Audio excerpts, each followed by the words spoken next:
Assalatu wassalamu ala asrofil anbiya'i wal mursalin wa ala alihi wa ashabihi rasulillahi ajma'in, amma ba'du. Yang terhormat Kepala Sekolah SD Negeri 6 Tebatkarai, Bapak Abdul Qadir SPDSD. Yang kami hormati dosen FKIP Universitas Bengkulu yang akan mengadakan pelatihan, Ibu Dr. Meza Agustinita MPD, Ibu Yusnia MPD, Bapak Elwan Setiadi MPD, dan Ibu Rizka Dwi Sofia MPD. Yang kami hormati seluruh Dewan Guru SD Negeri 6 Tebatkarai yang berbahagia. Puji syukur marilah kita panjatkan kehadirat Allah Subhanahu wa Ta'ala yang telah memberikan kita rahmat dan hidayat sehingga kita dapat berkumpul dalam ruangan ini dalam keadaan sehat walafiat. Salawat dan salam kita curah limpahkan kepada baginda Rasulullah SAW. Semoga kita senantiasa menjadi pengikutnya hingga yaumil akhir nanti. Adapun susunan acara kegiatan kita pada pagi hari ini: 1. Pembukaan, 2. Kata-kata sambutan, 3. Penyampaian materi, 4. Penutup. Marilah kita buka acara ini dengan sama-sama melafazkan lafaz basmalah. Kita masuki acara selanjutnya, yaitu kata sambutan. Kata sambutan pertama akan disampaikan oleh Kepala Sekolah SD Negeri 6 Tebatkarai kepada Bapak Abdul Qadir SPDSD. Disilahkan. Bismillahirrahmanirrahim. Assalamualaikum warahmatullahi wabarakatuh. Alhamdulillahirabbil alamin. Salatu wassalamu ala asyrofil anbiya'i wal mursalin wa ala alihi wa sahbihi ajma'in. Asyhadu an la ilaha illallah wa asyhadu anna Muhammadan abduhu wa rasuluhu nabiyyu ba'da. Bapak Ibu yang datang dari UNIP beserta rombongan yang saya hormati, ibu-ibu dari SD tetangga yang saya hormati, dan rekan-rekan seperjuangan yang saya muliakan. Pertama-tama dan paling utama adalah kita bersama-sama memanjatkan puji dan syukur kehadirat Allah Subhanahu wa Ta'ala, yang mana berkat rahmatnya kita masih diberikan kesempatan dan kesehatan sehingga kita sempat hadir di ruangan SD Negeri 06 Tapak Dum ini. Kemudian daripada itu salawat dan salam tidak dapat kita kirimkan pada junjungan kita Nabi besar Muhammad Sallallahu Alaihi Wasallam serta keluarga sahabatnya, karena beliau telah membawa umatnya dari alam jahiliyah menuju ke alam yang berbudi luhur yang kita rasakan pada saat ini. Bapak, Ibu sekalian yang saya hormati, yang pertama kami dari keluarga besar SD Negeri 06 Tapak Dum ini, yang pertama banyak mengucapkan permohonan maaf kepada keluarga besar yang datang dari UNIP Bengkulu seandainya penyambutan dan penempatan kami kurang pas, tidak sesuai menurut kehendak Bapak Ibu yang datang dari UNIP.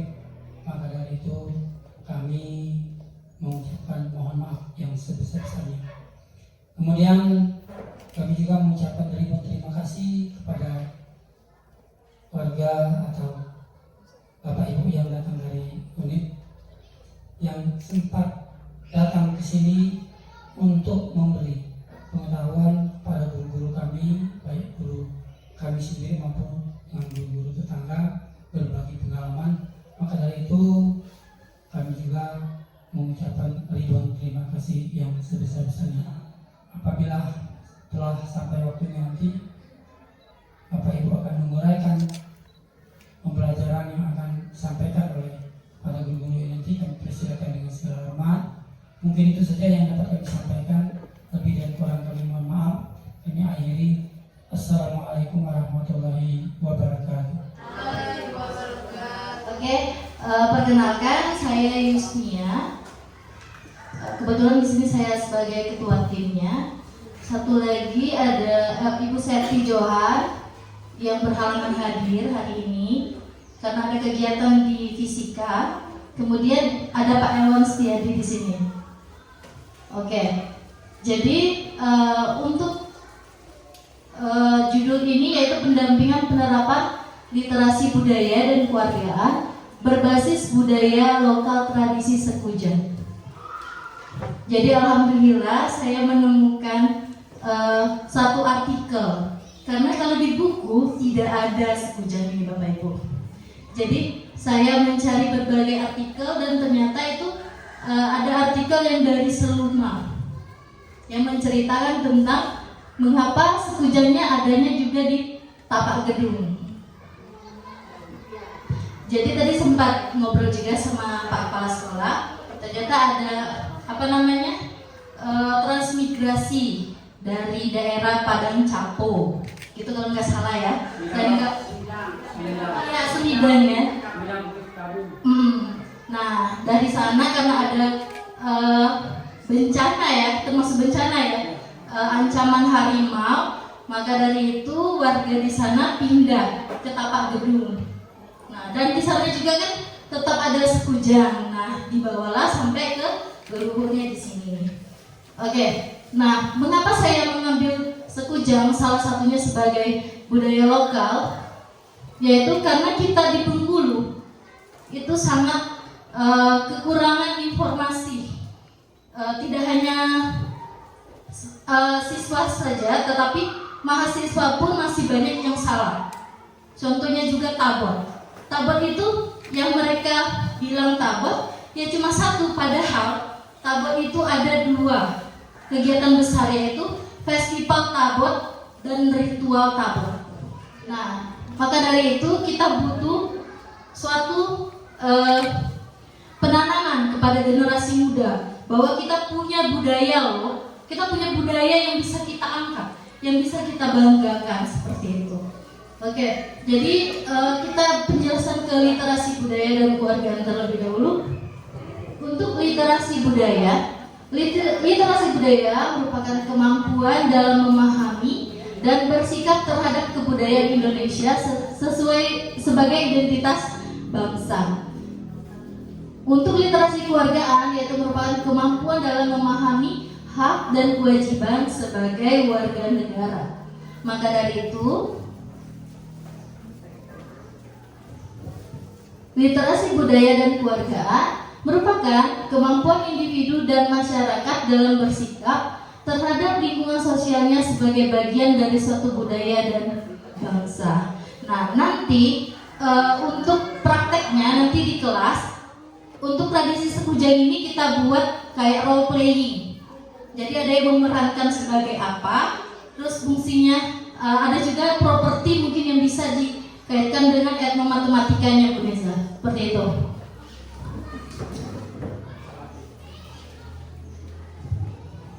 Oke, jadi untuk literasi budaya dan keluargaan ini termasuk literasi yang jarang juga diterapkan di sekolah atau masih sedikit. Yang terkenal itu hanya literasi numerasi, ya. Literasi numerasi itu yang paling terkenal. Namun ada beberapa literasi lain yang perlu juga diterapkan di sekolah. Dan literasi budaya dan keluarga ini memiliki beberapa prinsip, yaitu yang pertama, budaya sebagai alam pikir.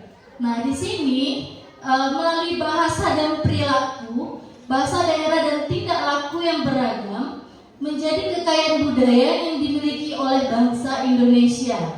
Budaya sebagai alam pikir melalui bahasa dan perilaku menjadi jiwa dalam bahasa dan perilaku yang dihasilkan oleh suatu masyarakat. Salah satu contohnya yaitu tradisi budaya lokal Sekujang ini. Yang kedua yaitu kesenian sebagai produk budaya. Nah ini budaya Sekujang ini itu dilakukan pada malam 2 Syawal ya Bapak Ibu? Ya. 2 Syawal ya? Kalau di tempat ini masih selalu dilakukan? Masih. Oke. Nah di sana anak-anak yang berperan? Campuran. Nah di sana. Jadi inti nilai dari Sekujang itu yang akan kita bawa nantinya. Oke. Kesenian merupakan salah satu bentuk kebudayaan yang dihasilkan oleh suatu masyarakat. Nah, dan kemudian kewargaan multikultural dan partisipatif. Indonesia memiliki beragam suku bangsa, bahasa, kebiasaan, adat istiadat, kepercayaan, dan lapisan sosial. Nah, untuk di Tapak Gedung ini, apakah ada tradisi lain yang masih dilaksanakan?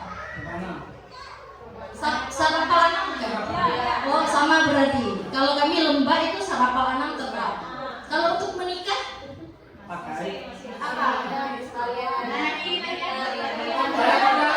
Oh, andun. Andun juga tetap ini ya. Oke, berarti beririsan sama selatan ya. Benar-benar masih dilakukan andun. Oke, berarti banyak peluangnya. Jadi tidak hanya sekujang, dari tari andun pun bisa kita ambil. Sarapalanam, tari andun. Nah, banyak. Oke. Ada lagi? Kalau baru baru beranjak dewasa itu ada nggak? Menari-nari di air kan ya? Bukan dari sana. Naik air gitu. Nah, apa sih istilahnya pernah? Apal tahu? Enggak ya? Oh, enggak dari ini ya. Oke. Nah, dengan adanya budaya, salah satunya sekujang, itu akan menumbuhkan rasa nasionalisme dari siswa ya.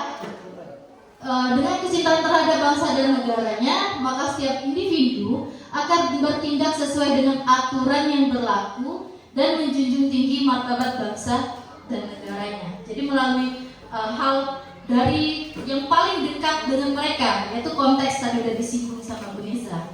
Jadi dari konteks mereka akan lebih paham dari yang abstrak menjadi konkret seperti itu. Nah, ini tadi sudah disinggung juga inklusivitas. Jadi semua kegiatan dari sekujang itu mengikut sertakan dari anak-anak dan juga orang dewasa. Oke, nah di sini karena saya masih kurang untuk informasi sekujang, jadi saya minta bantuan kepada Mbak Lydia.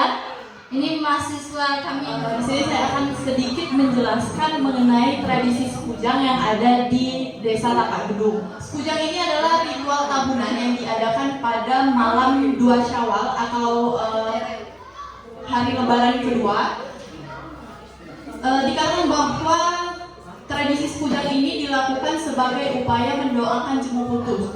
Nah, jemu putus ini adalah istilah orang yang telah putus silsilah keluarganya dan tidak memiliki keturunan. Sekujang ini disambut sangat baik oleh masyarakat Desa Tapak Gedung sebagai warisan budaya sakral, kearifan lokal sekaligus hiburan kepada masyarakat yang patut untuk dilestarikan. Adapun langkah-langkah pelaksanaan sekujang di Desa Tapak Gedung itu terdapat 2 tahapan, yaitu tahap persiapan dan tahap pelaksanaan. Nah, dalam tahap persiapan itu dimulai dengan musyawarah. Musyawarah ini melibatkan sesepuh, kepala desa beserta perangkatnya, imam, BPD, BMA, Karang Taruna, dan sebagian masyarakat Desa Tapak Gedung sendiri. Adapun tujuan dari musyawarah ini sendiri yaitu untuk membahas mengenai pelaksanaan sekujang, terkait dengan waktu pelaksanaannya, terkait dengan para pelaku sekujang itu sendiri juga. Selanjutnya yaitu pembuatan perlengkapan. Nah, dalam pelaksanaan sekujang ini perlengkapan dan peralatan yang harus disiapkan itu antara lain skapur siri. Skapur siri ini melambangkan kehormatan. Kemudian ada juga pakaian lusuh sebagai kostum dari para sekujang itu sendiri yang menggambarkan kehidupan orang-orang Talangkait dan dusun jauh. Kemudian ada juga pelaku seperti orang tua, kakek atau nenek yang pakai tongkat melambangkan keadaan yang sangat susah di hidup petualangan. Selanjutnya itu ada topeng sebagai kostum dari sekujang itu sendiri juga. Dalam proses pembuatan topeng ini yang dibuat menyerupai kepala beruang dan topeng yang menyeramkan. Ini melambangkan kehidupan di hutan yang keras dan penuh dengan ancaman. Kemudian ada juga obor yang digunakan sebagai alat untuk penerang, keranjang yang digunakan untuk menampung pemberian dari tuan rumah, imam berfungsi untuk mendoakan tuan rumah apabila ia memohon untuk didoakan dan agar pemberian tuan rumah kepada sekujang itu menjadi berkah. Selanjutnya ada robana juga sebagai alat tabuhan atau musik yang digunakan dalam proses meradai atau meminta yang dilakukan oleh pelaku sekujang ini dari rumah ke rumah. Kemudian ada juga palang bambu digunakan sebagai palang untuk parkiran. Dan yang ketiga itu ada pemasangan obor. Pemasangan obor ini dilakukan di saat sore hari pada tanggal 2 Syawal atau di hari kedua Lebaran itu dan dinyalakan selepas maghrib. Adapun fungsi dari obor ini sendiri juga untuk sebagai alat penerang. Kemudian tahap pelaksanaan. Nah, dalam pelaksanaan sekujang ini dikatakan itu seperti meradai atau meminta yang menggunakan peralatan kostum seperti yang telah saya sampaikan tadi. Ada yang memakai topeng, ada yang memakai pakaian lusuh, ada yang berperan sebagai kakek dan nenek yang membawa tongkat dan lain sebagainya. Nah, untuk menghibur tuan rumah yang dipinta, para sekujang ini melantunkan pantun yang berisi sanjungan, pujian dan juga sindiran. Sebelum pelaksanaan sekujang dimulai, itu didahulukan dengan pemberian kapur siri kepada kepala desa sebagai permohonan izin untuk memulai acara pelaksanaan sekujang. Dalam tahap pelaksanaan sekujang ini dibantu oleh ketua BMA dan imam. Kemudian pelaku sekujang itu sendiri dibagi menjadi dua kelompok, yaitu kelompok kiri dan kelompok kanan. Pelaku sekujang ini mendatangi rumah-rumah warga dari ujung, dari awal dusun sampai ke akhir dusun. Itu semua rumah didatangi.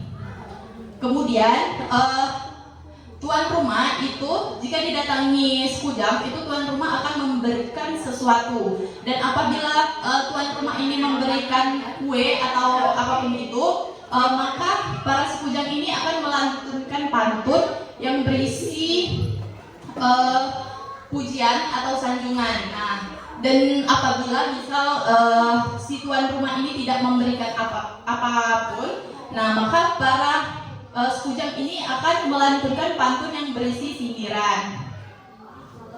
Kemudian hasil dari meradai atau meminta dari rumah ke rumah yang dilakukan oleh sekujang tadi itu akan dibawa ke masjid. Setelah dibawa ke masjid akan dilakukan doa bersama, baru kemudian dibagikan secara merata kembali. Oke, selanjutnya ada alat dan bahan yang digunakan dalam pelaksanaan sekujang. Nah, ini masuk juga ke dalam tahap persiapan tadi. Alat dan bahan yang digunakan itu antara lain seperti gunting, kardus, lem, cat, ijuk, atau rambut-rambut itu digunakan untuk properti kostum yang akan digunakan oleh sekujang nanti. Kemudian alat make up yang digunakan untuk merias sekujang, boneka, karter, bambu, pisau, tali, gergaji, kapur sirih yang melambangkan kehormatan, pakaian yang lusuh menggambarkan kehidupan orang-orang terkait dan dusun jauh, tongkat, topeng, obor digunakan sebagai alat untuk penerang dan keranjang, serta rebana sebagai alat untuk tabuhan atau musik.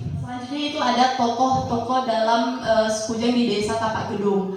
Nah, adapun tokoh-tokoh yang terlibat dalam pelaksanaan tradisi sekujang ini, ada kepala desa serta perangkatnya, kemudian ada BPD, BMA, imam serta perangkatnya juga, dan segenap karang taruna, segenap anggota Risma, dan sebagian masyarakat Desa Tapak Gedung yang terlibat dalam pelaksanaan sekujang itu sendiri. Baik, mungkin itu saja yang dapat saya sampaikan. Saya kembalikan ke MC. Baik, terima kasih atas pemaparan materi dari Ibu Yusnia MPD dan Lydia Puspitasari SPD. Semoga dapat dipahami mengenai sekujang ini. Baik Bapak Ibu, dengan berakhirnya pemaparan ini, artinya berakhir juga kegiatan kita pada hari ini. Terima kasih banyak atas perhatian dan keikutsertaan Bapak Ibu. Saya selaku moderator pamit undur diri. Apabila ada kesalahan saya mohon maaf. Saya akhiri, wabillahi taufiq wal hidayah. Wassalamualaikum warahmatullahi wabarakatuh. Nah, untuk yang berperan silakan ke depan ya, Bu Lydia. Oke, silakan. BMA memberikan sikap putus iri kepada kepala desa sebagai permohonan untuk memulai pelaksanaan acara sekujang. Ina minta izin tak mulai sekujang. Yang kuat ikut terima, silakan dan laksanakanlah.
Rabbana atina fid dunya hasanah wa fil akhirati hasanah wa qina azabannar.